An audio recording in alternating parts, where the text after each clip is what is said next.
साथियों, सभी को मेरा सादर नमस्कार। भूख है मजहब इस दुनिया का और हकीकत कोई नहीं। हमारे इस दुनिया में आने के बाद हमारी सबसे पहली ज़रूरत भूख है और जब तक हम इस दुनिया में रहते हैं तब तक हमारी पहली ज़रूरत भूख ही बनी रहती है। साथियों, हमें हर रोज़ ज़िंदा रहने के लिए दिन में कम से कम 2 बार शुद्ध भोजन की आवश्यकता होती है। 10 से 12 बार पीने के लिए शुद्ध पानी की आवश्यकता होती है और 21,000 बार सांस लेने के लिए शुद्ध हवा ऑक्सीजन की आवश्यकता होती है। ये शुद्ध भोजन, शुद्ध हवा, शुद्ध पानी हमें कहाँ से मिलता है, इसकी जानकारी के लिए मैं आपको बता दूं कि ये शुद्ध भोजन हमें धरती माँ की उर्वरक कोख से मिलता है। ये शुद्ध पानी हमें वर्षा से, जलाशयों से मिलता है और ये शुद्ध हवा हमें पेड़ों से मिलती है। हमारी भूख का ताल्लुक भोजन से है, भोजन का ताल्लुक खेती से है और खेती का ताल्लुक प्रकृति से है। ये भोजन, हवा और पानी उस परम पिता परमेश्वर कुदरत के कब्जे में है जिसके कब्जे में हम सब की जान है। साथियों, हमें इस धरती पर अपनी जिम्मेदारी को इस तरह से निभाना चाहिए ताकि भविष्य में हमें और हमारे बच्चों को इस धरती पर ये शुद्ध हवा, शुद्ध भोजन, शुद्ध पानी और शुद्ध पर्यावरण निरंतर मिलता रहे और हम इस धरती पर खुशी के साथ जी सकें। धन्यवाद। साथियों, किसी भी गांव के कुल क्षेत्रफल के लगभग 5% भूभाग पर जलाशय तालाब होने चाहिए। हमारे देश में सन 1950 के दशक में लगभग 3% भूभाग पर जलाशय तालाब मौजूद थे, लेकिन वर्तमान समय में तालाबों, जलाशयों पर हमारे द्वारा कब्जा किए जाने के कारण, तालाबों, जलाशयों को मिट्टी में मिला दिए जाने के कारण अब लगभग 1% तालाब, जलाशय शेष बचे हैं। जो तालाब, जलाशय शेष बचे हैं उनमें पानी नहीं है। अगर पानी है तो वह इतना गंदा है कि उसमें रहने वाले जीव, मछली, मेंढक, कछुआ, जोंक अब मौजूद नहीं हैं।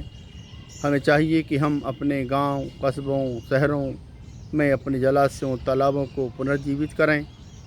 जो पुराने तालाब हैं उनका जीर्णोद्धार करें और अपने खेतों के निचले हिस्से में छोटे छोटे तालाब बनाएं ताकि वर्षा के जल को रोका जा सके और हमारा भूगर्भ जल स्तर ऊपर बना रहे।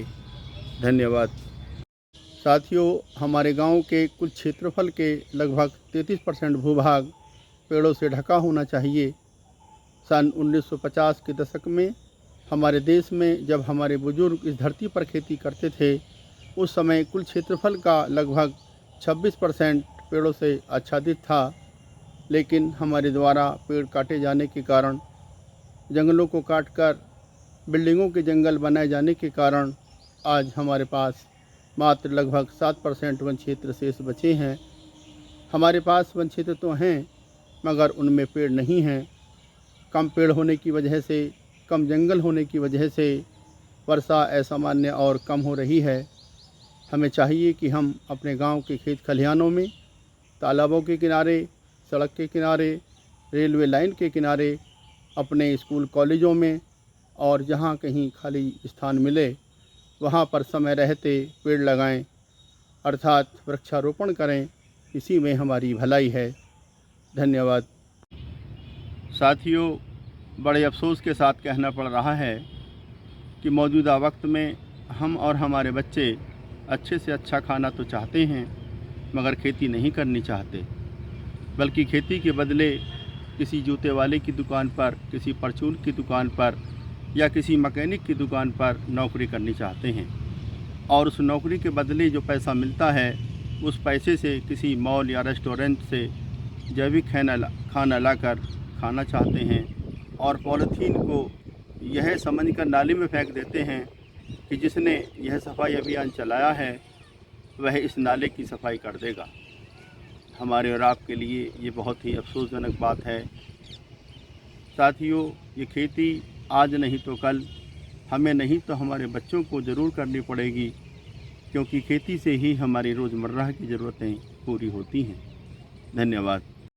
राजकीय कृषि अधिकारी ने जानकारी देते हुए बताया कि अलीगढ़ में भारतीय प्राकृतिक पद्धति पर आधारित खेती को बढ़ावा दिया जा रहा है। इतना ही नहीं, गांव देहात के किसानों को बुलाकर यहां उन्हें बताया जाता है और समझाने का भी प्रयास किया जाता है कि भारतीय प्राकृतिक पद्धति पर आधारित खेती में लागत कम लगती है और इसकी पैदावार ज्यादा होती है।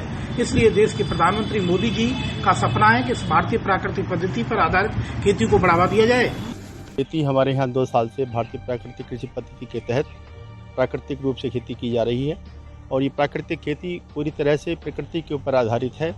प्रकृति की व्यवस्था को बनाए रखते हुए, प्रकृति की व्यवस्था को बरकरार रखते हुए जो खेती की जाती है उसी को हम प्राकृतिक खेती कहते हैं। देखिए, हमारा अपना जीवन और हमारी खेती का जीवन, दोनों का जीवन पूरी तरह से प्रकृति के वैभव पर निर्भर है और प्रकृति का वैभव प्राकृतिक संसाधनों और जैव विविधता पर निर्भर है। प्राकृतिक खेती में प्रकृति की किसी भी इकाई को कोई नुकसान नहीं पहुंचता है। इसलिए प्राकृतिक खेती हम इसलिए करते हैं कि हमारे प्राकृतिक संसाधन मौजूद रहें और जैव विविधता हमारी बरकरार रहे, ताकि भविष्य में हमें और हमारी औलादों को इस धरती पर शुद्ध भोजन, शुद्ध हवा, शुद्ध पानी और शुद्ध पर्यावरण मिलता रहे और हमेशा हमेशा हम और हमारे बच्चे इस धरती पर खुशी के साथ जी सकें।